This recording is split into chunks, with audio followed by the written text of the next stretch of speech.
And in the event business, things were moving along perfectly, and we were growing. And then we bought Tough Mudder just less than a month ago. And I was in Europe a couple of days ago.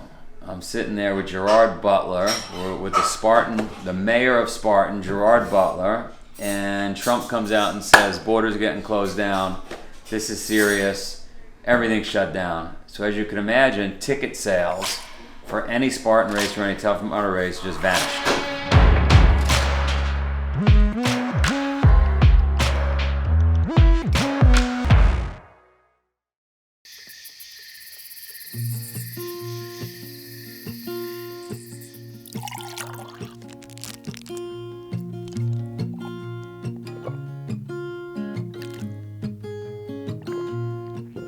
Electrolytes and plant-based energy. I'm gonna give you a kick in the ass every morning. Hundreds of messages. When I get back to the US, we're gonna discuss this plan. I have this July 1 plan, but my team is already way ahead of me. Like, it's becoming real. It's almost like a slow-moving train crash here. They've already got plans to shut the office. They've got plans on all the races we're gonna cancel. They're rejiggering the entire schedule around the globe. And it's like, oh my God, here I was thinking I had my shit together between Athens and landing, but there's 500 other parts and pieces that the organization has to deal with on a daily basis that I don't even get involved in.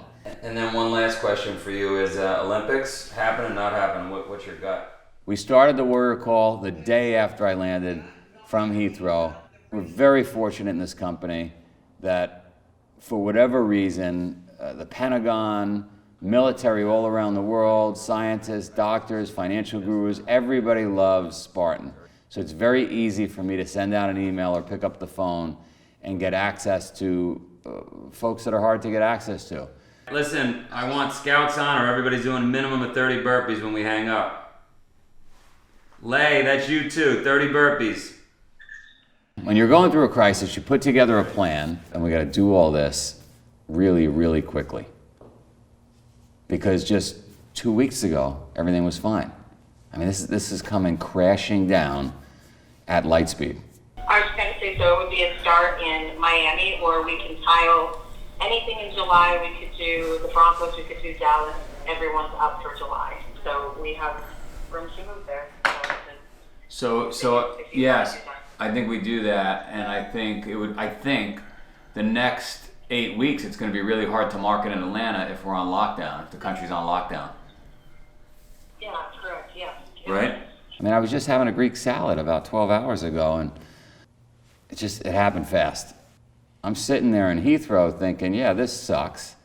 I don't really know which way is up. I'm trying to figure it out on the fly, but we trained for this. And I've asked 7 million people to do hard shit for this exact reason, so I better snap out of it. I better deal with this.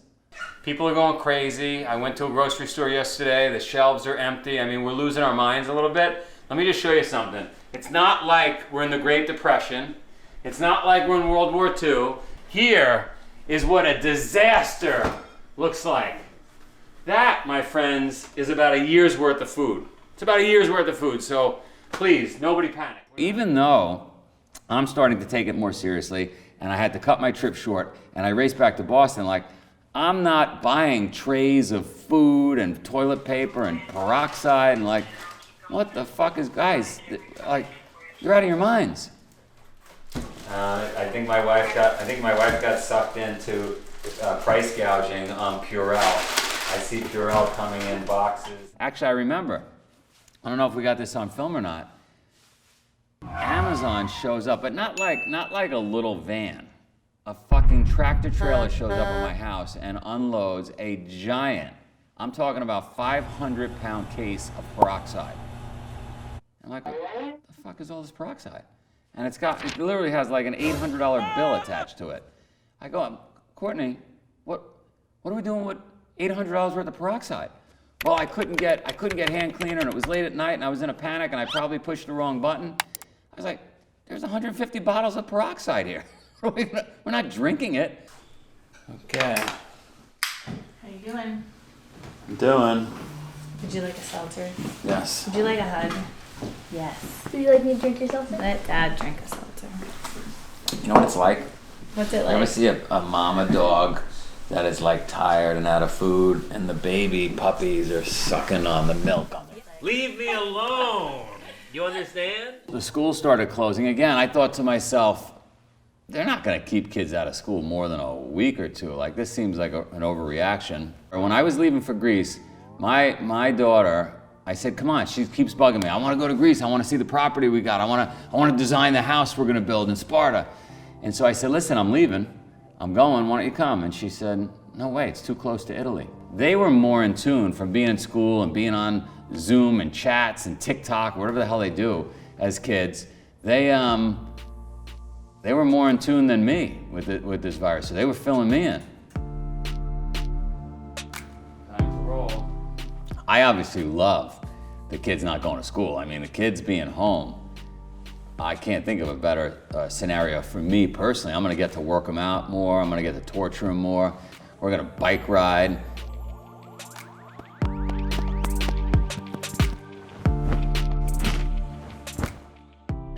We did not change the protocol. Wake up early, we're working out, you're doing your homework. We let out a little schedule in the house, and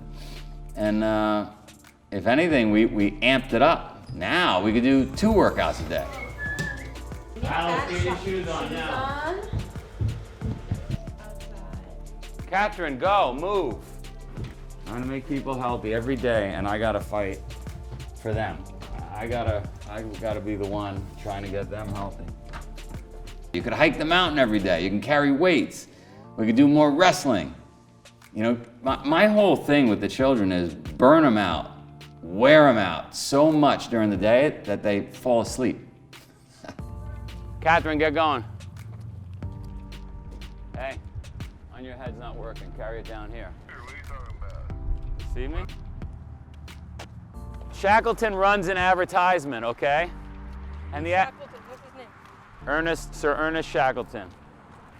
And the advertisement in the newspaper in London says, looking for a few good men. Now he's looking for kids somewhere between 15 and 20 years old. He says there's gonna be limited food, there's gonna be complete darkness, and we're probably not gonna be able to return. We're probably all gonna die. Guess how many people showed up for the interview? 5,000 guys showed up, rippling with muscles and mustaches, and they were ready to kick some ass and go on this exploration. Do you think they had a tough time waking up in the morning? Yeah. Come on. They got stuck in the ice for 2 years. Younger than them, man. They got stuck in the ice for 2 years. 2 years. They didn't lose one man. After 2 years, you know what Shackleton said? I want my best guy with me. We're gonna go trek. We're gonna go trek through the ice to save everybody. And he went out for 30 days by himself with the one guy. And they left all their men behind in the boat, and they went and they saved everybody. They went and got help. Waist deep snow, 30 below temperatures. They didn't have any nice shoes or socks. You think they had nice socks? You think in the morning when they were stuck in the ice, the guys were like, oh, we can't go out today. We don't have the right socks. We're not in Antarctica. No, we're not. But I think we have to move to Antarctica. I think we got to get out of Boston. Kids actually love discipline. You know, it can't be every time you're dealing with something, you give them a cookie or you give them a device. I walked in here. I just got done with some business. Can I have my phone back was the first question. Can I have my phone back is the second question. Do I know where the remote is for TV was the third question. If you guys get outside We were just outside. and do some sprints with me. 3 hours. Dad, we were outside for like an We're hour. not outside for 3 hours. Yeah, we went outside at 1. We're fortunate enough to live in a very cushy, comfy environment. And so I have to make it a little hard on them. And the way to make it hard is, all right, you're gonna carry a kettlebell to the top of the mountain. You're gonna go on a 10-mile run. We're gonna drag a chain on the beach. Go.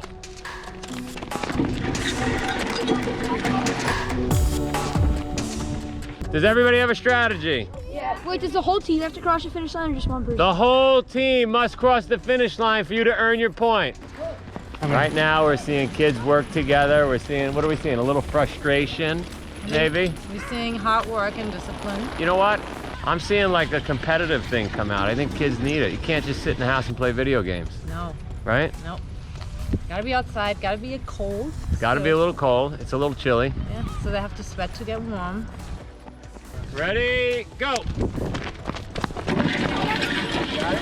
People might be asking, why are you all these people together? Well, the reality is we've been together with this whole group for, God, Yeah, since more last than summer. yeah, non-stop. years, So we yeah. see each other every day. Did Jack's team win again?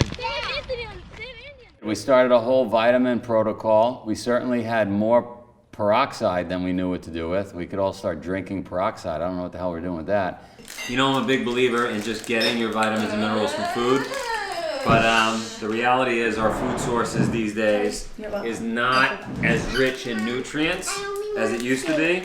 So we are doing the Spartan AM PM packs because Usana's kind enough to send us a bunch of them. No, the old one that Your brother Charlie, he just rips through it. Like, he doesn't complain about vitamins. Done. By the way, all right, budget cuts. I got broken glasses glued together with a hot glue from the kids, and I got my storage of vitamins. Apparently, the virus doesn't like vitamin C. What is the good news? The good news is the family's healthy. I'm with the family every day, so that's the good news. We got to protect the company. We got to protect the cash. We got to protect the people, and then we got to communicate with our customers. Protect the company, make sure we have liquidity so that when this thing restarts up, we've got money to be able to start the engines back up. Protect our people. We're gonna have to furlough 300 people. And then we're gonna have to pivot. We're gonna have to pivot our marketing efforts. And yeah, that's what we're doing. The furlough decision was made in Heathrow Airport. Furlough decision was made. If we're not going to put on races, we're furloughing a lot of people. I want all the teams, I made the call at Heathrow, I want all the teams to come back to me and tell me who's going to get furloughed in each division. So the goal here is to get through the list of the need to haves and then who they report to, right? Yeah. Okay. We actually just got done doing that. So what I would do, why don't we tackle it this way then? Why don't we say, hey, sponsorship monthly spend, here's the number.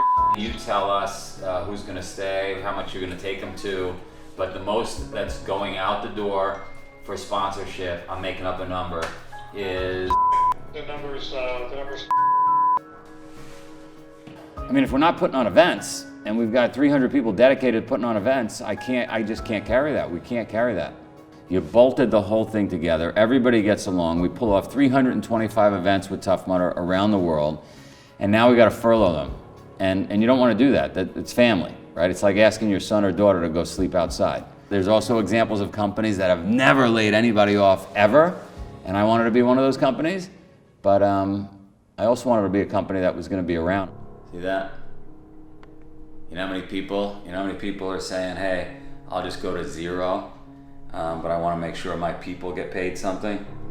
It's an amazing group of employees. I just had to hit a monthly number that we could afford. So it didn't really matter if one person went down a little more and we can keep somebody up a little more to help them. I had a guy that can't pay his rent, I'll go to zero. We had customers buying tickets and saying, I don't even want to go to a race, I just want you guys to have money. You've done great work for me and my family. I know we are going to come out of it as an organization stronger than when we went in. There's going to be a tremendous amount of pain, incredibly tough conversations with people.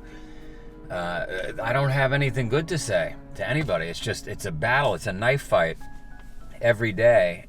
Well, on the stress spectrum of my life, it's pretty stressful when I was thrown out of a car at 85 miles an hour and woke up on the side of the road with my leg ripped out of my hip. That was stressful. It was very stressful watching my dad and mom physically fight to the point where mom went to the hospital. That was stressful. It was stressful. I've run out of money in my life and gone completely broke. That was stressful.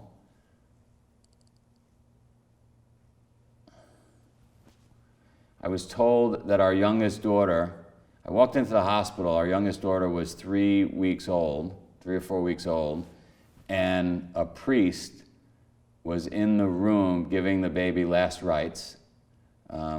They thought she had spinal meningitis. That was stressful. You know, the most stressful thing about this was having to furlough the employees. So yeah, it sucks to have to make those phone calls and furlough people, and right away people are thinking, did I do something wrong? Am I not, no, it has nothing to do with you. This is a system-wide problem. What is better for you? Would you be better off being furloughed, or do you want me to take you way down? I know you don't like either answer, but if you had the two choices, would you rather be furloughed, or would you rather be taken way down, and then I give you some options, you fight through for the next 60, 90 days with us? I got a lot of calls from the media wanting to know how Spartan was dealing with shutting down 45 countries with furloughing employees. I mean, we were in a business that is the antithesis of social distancing. We bring people together. That's what we do. And so the media was fascinated with how the CEO of a company that was basically out of business was dealing with this. I remember sitting for 5 hours in Heathrow, and I probably got 30 or 40 calls from small businesses that are connected to us in the fitness industry. And they were in a complete panic because by then it was about 24 hours after Trump's announcement. And my answer to them, after I had time that was quiet, and I was just sitting in Heathrow and on that flight from Athens, and I just had time to think, you know what? There's 3 things we got to do. Because, I saw my dad go through the '87 crash. I saw the 1990s recession, the 99-2000 internet bubble. September 11th, I was 50 yards away from the 2 towers collapsing. So I've seen this stuff, the 2009 end of the world financial crisis, and I'm sitting in Heathrow and I'm thinking, all right, we got to preserve liquidity, number one. It's kind of like on an airline where you have to take oxygen first before you can help anybody else. We've got to protect our people, but as awful as this sounds, it's going to require a bunch of furloughs, I feel like. At this moment in Heathrow, I'm going back in time a week. And then third, we've got to connect with our community in a big way. And so I remember writing an email, and my team, I've had to furlough a ton of people, which sucks. But I made the decision on Friday in Heathrow, coming out of Athens. I said, you know what? We've got to prepare. We've got to prepare for a situation that lasts into July 1st. The way I sleep at night is, I gave it a go. I doled out 500 million burpees. I got a lot of people healthy, and we did our best, right? Like, if God forbid, if I couldn't make it, if I couldn't fix it, if I couldn't make it through this, if we couldn't make it through this, we did good work. God noticed. Maybe I got a free pass to heaven. I don't know. But I always make everything work. I'll make this work. You're not a victim. We're all f***ing victims. Start line. The racers are off. It's Dr. L here, your chief mind up. We pivoted immediately. We ramped up content by a factor of 10. We probably would have never pushed this hard, this fast on that part of our business. We are packing up and we're headed to Vermont.